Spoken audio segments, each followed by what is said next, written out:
Hi friends, welcome to our channel. ఇదే మొదటిసారి అయితే మీరు మా ఛానల్కి రావడం, త్వరగా సబ్స్క్రైబ్ చేసుకోండి. ఇంకా చాలా వీడియోస్ నేను లోపల కుప్పలుగా దాచుంచాం మీకోసం.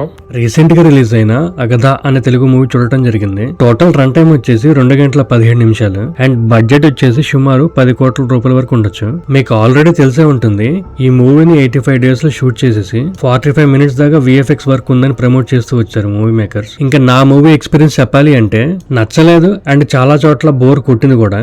ఎందుకో ఈ వీడియోలో ఎక్స్ప్లెయిన్ చేస్తాను పాజిటివ్స్ అండ్ నెగిటివ్స్ అన్ని. అసలు ప్లాట్ లైన్ ఏంటి అంటే, మహాదేవి అనే అమ్మాయికి చిన్నప్పటి నుండి దుష్ట శక్తులు, చేతబడుల వల్ల ఇబ్బంది పడే వాళ్ళని కాపాడే ఒక అద్భుతమైన శక్తి ఉంటుంది. కానీ తన ఫ్యామిలీలోనే ఒక్కొక్కరు మిస్టీరియస్ గా చనిపోవడం స్టార్ట్ అవుతుంది. అసలు ఈ ఇన్సిడెంట్స్ అన్నిటికీ వెనుక ఎవరైనా ఉన్నారా, లేక ఏదైనా అతీంద్రియ శక్తి లేదా శాపం కారణమా? అసలు ఈ మిస్టరీని మహాదేవి ఎలా ఫేస్ చేసింది, తన ఫ్యామిలీని కాపాడగలిగిందా లేదా అనేది మూవీలో చూస్తారు. ఇదేం స్పాయిలర్ కాదు, మూవీ ట్రైలర్ చూస్తే మీకే అర్థమవుతుంది. పాజిటివ్స్ చెప్పాలి అంటే మూవీలో అక్కడక్కడ కొన్ని ఇంట్రెస్టింగ్ ఐడియాస్ అయితే ఉన్నాయి. ఎస్పెషల్లీ మిస్టిక్ ఎలిమెంట్స్ ని, చనిపోయిన ఆత్మలు మనుషుల మధ్యలో కనిపించడం, కొన్ని సూపర్ న్యాచురల్ పవర్స్ ని స్టోరీలో యూజ్ చేసిన కాన్సెప్ట్ డిఫరెంట్ కనిపిస్తుంది. అంటే ఇప్పటి వరకు అలాంటివి ఎవరు ఎక్స్ప్లోర్ చేయలేదని కాదు. సెకండ్ హాఫ్ లో కొన్ని పోర్షన్స్ అయితే కంపారిటివ్లీ పర్లేదు అనిపిస్తాయి ఫస్ట్ హాఫ్ తో చూసుకుంటే. అండ్ క్లైమాక్స్ కూడా రొటీన్ హారర్ మూవీస్ లా కాకుండా కొంచెం డిఫరెంట్ అప్రోచ్ తో ట్రై చేశారు. ఈ మూవీని డైరెక్ట్ చేసింది సీనియర్ ప్రొడ్యూసర్ అండ్ రైటర్ అయిన MS రాజు గారు. ఈయన ఇంతకు ముందు దేవి, మనసంతా నువ్వే, ఒక్కడు,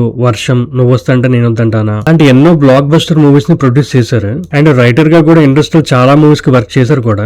బట్ 2008 నుండి లో బడ్జెట్ తో డిఫరెంట్ ఎక్స్పెరిమెంటల్ మూవీస్ ని డైరెక్ట్ చేస్తూ వచ్చారు. లైక్ డర్టీ హ్యారీ, వాన, మళ్ళీ పెళ్లి అండ్ ఇంకా వేరేవి. యాక్టర్స్ పర్ఫార్మెన్స్ విషయానికి వస్తే చాలా లిమిటెడ్ క్యారెక్టర్స్ ఉంటాయి.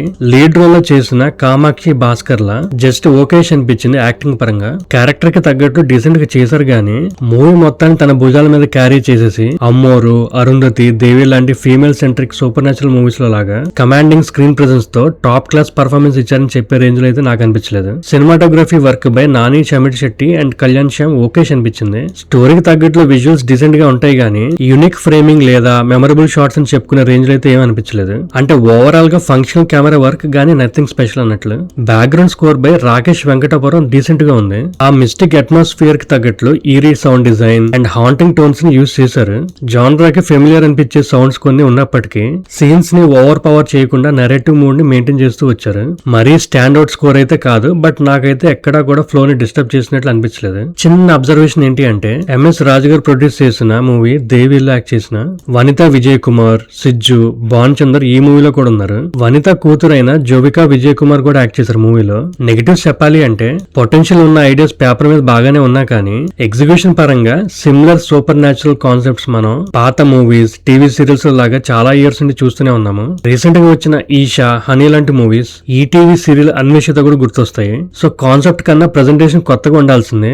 ఎస్పెషల్లీ ఫస్ట్ హాఫ్ లో క్యారెక్టర్ బిల్డింగ్, మైథాలజీ ఎక్స్ప్లెయిన్ చేయడానికి ఎక్కువ టైం తీసుకోవడం వల్ల స్క్రీన్ ప్లే చాలా స్లో అండ్ డల్ గా మూవ్ అవుతుంది అనమాట. మిస్టిక్ హారర్ మూవీకి కావాల్సిన సస్పెన్స్, థ్రిల్ లేదా ఎక్సైట్మెంట్ కన్సిస్టెంట్ గా అయితే జనరేట్ అవ్వలేదు. ఇంటర్వెల్ దగ్గర కొంచెం మొమెంటం వచ్చినా ఓవరాల్ గా స్క్రీన్ ప్లే ట్రీట్మెంట్ మాత్రం చాలా ఓల్డ్ ఫ్యాషన్ లో వెళ్తుంది. ఎడిటింగ్ అండ్ పేసింగ్ ఇంకొంచెం క్రిస్ప్ గా ఉండాల్సింది. ఎస్పెషల్లీ ఫస్ట్ హాఫ్ లో లెంతీ కాన్వర్సేషన్స్ అండ్ ఎక్స్ప్లెనేషన్స్ వల్ల మూవీ చాలా స్లోగా మూవ్ అవుతుంటది అనమాట. ఆల్రెడీ ఆడియన్స్ కి పాయింట్ అర్థం అయ్యాక కూడా కొన్ని సీన్స్ స్ట్రెచ్ అవుతున్నట్టు అనిపిస్తాయి. ఎడిటర్ గా చేసిన జునైద్ సిద్దిక్ ఇంకొంచెం బెటర్ వర్క్ చేసి ఉండొచ్చు. లైక్ స్క్రీన్ ప్లే రైటర్ తో కూర్చుని సర్ప్రైజింగ్ ట్విస్ట్ అండ్ టర్న్స్ ని ఇంక్లూడ్ చేయడానికి. సపోర్టింగ్ యాక్టర్స్ పర్ఫార్మెన్స్ అంతగా నచ్చలేదు. లైక్ శ్రవణ్ రెడ్డి, ఉల్కా గుప్తా, జోవికా విజయ్ కుమార్. కొన్ని హారర్ అండ్ ఎమోషనల్ సీన్స్ లో ఎక్స్ప్రెషన్స్ ఎక్కువ అవడం వల్ల ఓవర్ యాక్టింగ్ లాగా అనిపిస్తుంది. సీనియర్ యాక్టర్స్ ఉన్నా గానీ వాళ్ళ క్యారెక్టర్స్ కి కూడా పెద్దగా స్కోప్ ఉండదు. దాని వల్ల ఫ్యామిలీతో ఎమోషనల్ కనెక్షన్ కూడా సరిగ్గా ఎస్టాబ్లిష్ అవ్వదు. అండ్ బిగ్గెస్ట్ కంప్లైంట్ వచ్చేసి VFX అండ్ CG వర్క్ అయితే మేజర్ డిసప్పాయింట్మెంట్. కొన్ని సూపర్ న్యాచురల్ సీన్స్ లో ఎఫెక్ట్స్ చాలా ఆర్టిఫిషియల్ గా చీప్ గా కనిపిస్తాయి మనకైతే. యాక్చువల్లీ భయపెట్టాల్సిన లేదా మిస్టిక్ ఫీలింగ్ క్రియేట్ చేయాల్సిన సీన్స్ లో వీక్ CG వల్ల సీరియస్నెస్ పోతుంది. కొన్ని చోట్ల ఇన్వాలంటరీగా సిల్లీగా ఫీల్ అయి నవ్వుకుంటాం మనం. ప్రొడక్షన్ వాల్యూస్ కూడా అంత ఇంప్రెసివ్ గా అనిపించలేదు నాకైతే. At least movie scale and super natural back drop కి కావాల్సిన రిచ్నెస్ స్క్రీన్ మీద అయితే పెద్ద కనిపించలేదు. ఆ sets, visual effects and overall presentation కలిపి కొన్ని పోర్షన్స్ లో థియేట్రికల్ మూవీ కన్నా లిమిటెడ్ బడ్జెట్ ప్రొడక్షన్ అనే ఫీలింగ్ అయితే వస్తుంది. ఆల్సో సూపర్ న్యాచురల్ మూవీ కాబట్టి కొన్ని సినిమాటిక్ లిబర్టీస్ డెఫినెట్ గా యాక్సెప్ట్ చేయొచ్చు. కానీ కొన్ని పోర్షన్స్ లో క్యారెక్టర్ డెసిషన్స్, పవర్స్ వర్క్ అయ్యే విధానం లేదా సిచ్యువేషన్స్ కన్వీనియంట్ గా చేంజ్ అవడం వల్ల ప్రాపర్ ఎక్స్ప్లెనేషన్ లేకుండా జరిగినట్టు అనిపిస్తుంది. ఫ్యాంటసీ అని అన్ని లాజిక్స్ పక్కన పెట్టేసే రేంజ్ లో కాకపోయినా కొన్ని సీన్స్ కన్విన్సింగ్ ఉండవు. Adult scenes or bad language ఏమైనా ఉన్నాయంటే ఏమీ లేవు. పోస్ట్ క్రెడిట్ సీన్స్ ఏమైనా ఉన్నాయంటే ఏమీ లేవు. ఇదంతా కాదు బ్రో, అసలు మూవీ చూడొచ్చా లేదా అంటే, మీరు గనక innovative story line, gripping horror suspense, strong divine elements and engaging drama expect చేస్తే డిసప్పాయింట్ అయ్యే ఛాన్సెస్ చాలా ఎక్కువ. అలా కాకుండా లో ఎక్స్పెక్టేషన్స్ తో సిల్లీ విఎఫ్ఎక్స్ గ్రాఫిక్స్ ని ఇగ్నోర్ చేసి డిస్కౌంటెడ్ టికెట్స్ దొరికినప్పుడు లేదా ఓటీటీలో లేజర్ గా చూసుకుంటామంటే వన్ టైం వాచ్ గా ట్రై చేయొచ్చేమో. ఈ వీడియోలో చెప్పింది కేవలం నా మూవీ ఎక్స్పీరియన్స్ మాత్రమే. Thanks for watching. Please like, share and subscribe to our channel. అంతేగాక మీ వాల్యుబుల్ సజెషన్స్ని కామెంట్ సెక్షన్లో మెన్షన్ చేయండి.